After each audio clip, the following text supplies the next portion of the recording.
Welcome back to another Bible video, and it's Ash Wednesday. It's the beginning of Lent. Now, if you're going to go get your ashes today, you're going to hear the first reading is from the book of Joel. So we're going to explore this prophet.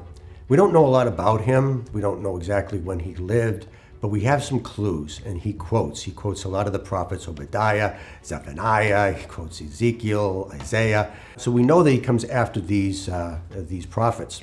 So most likely he's a prophet during the restoration of the temple. So the people are trying to rebuild the temple, and we know that things weren't going very well at all. So Joel has a few words to say to them of encouragement. So the book is made up of some poems, and the first two poems are very curious. He talks about the attack of the locusts. The grasshoppers are coming, the grasshoppers are coming. Now, I'm a city guy, and we city folks, the grasshoppers isn't a threat. I mean, the grasshoppers are small little bugs. They don't bother us at all. But to a farmer, a group of locusts is devastating. Let's say, for instance, you like to have a little Cabernet with your nice meal. Well, if the locusts come to your local farmer, you're going to be drinking water. In fact, you're not even going to be eating any food at all. It's amazing that a little teeny bug can completely destroy your life.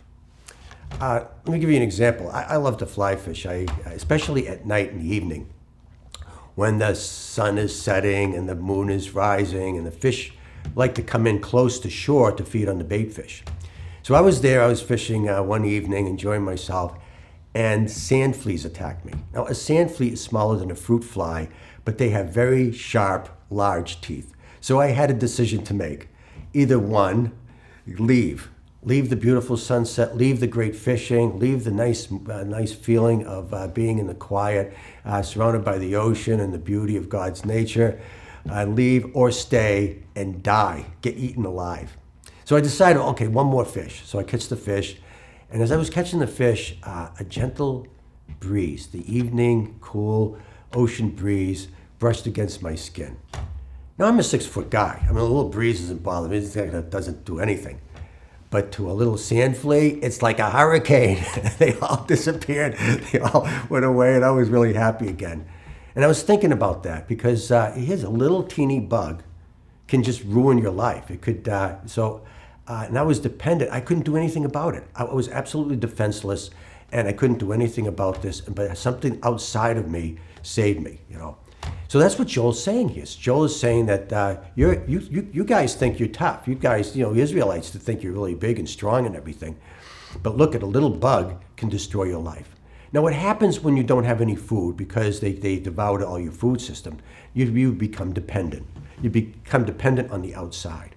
So what the Israelites would have to do now is turn to a superpower to get their food.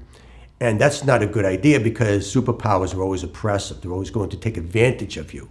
But it's better than starving, right? So Joel has another option.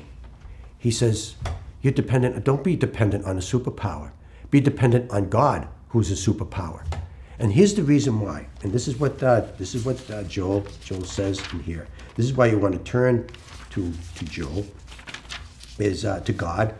He says, return to the Lord your God, for gracious and merciful he is, slow to anger, rich in kindness, relentless in punishment. When I wake up in the morning, the first thing I say to myself is, I'm not so big. I'm not so great. It's okay to need God. It's okay to need a friend.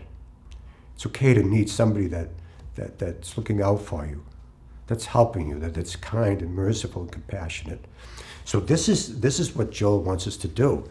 And it's okay, Israel, to turn back to God. It's okay because God loves to be needed. That's his nature. That's God's nature. That's why he's slow to anger. That's why he's rich in kindness. It's because he loves it. So give him what God loves. Give God what he wants, is to be dependent on him. Yeah, if we could do that every day, wake up and say, God, I need you. I need you in my life. God will love it, and you will love it. That's a great theme for Lent. It's a great theme that this could be a really good thing to offer for yourself for Lent.